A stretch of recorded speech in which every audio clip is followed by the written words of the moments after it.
พี่น้องตั้งหลายตั้งยิงตั้งใจตั้งหนุ่มและแก่ป้าอุ้ยแม่อุ้ยอีป้ออีแม่ยังแว่ฟังธรรมบ่วอนเพื่อเป็นหลักแห่งชีวิตฟังสุภาษิต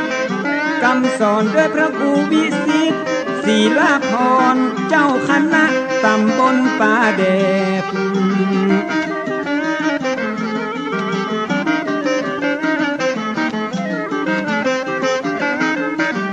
เจ้าอาวาสวัดบางสิงคำมาจะได้น้อมนำธรรมะ108ใกล้ตัวใกล้ตาล้อมแว่ที่เฮาได้หันตึงวันปรมัตถ์สัทธรรมพระพุทธยังยุดโคตรโลกโมหันมาเตือนสติหูตันแล้วจะเบิกบานสดชื่น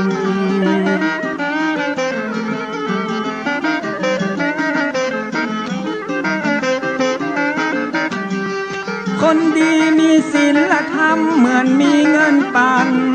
เงินหมื่นมีศีลบ่ทุกคมคืนมีทำใจบ่อ่อนแอขาดศีลเหมือนปลานินติดเบ็ดขาดธรรมเหมือนปลาเสด็จ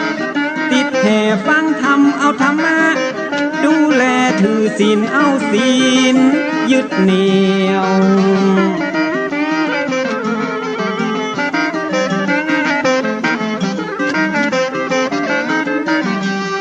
ถึงโลกนี้จะวุ่นวายจิตใจไปไหน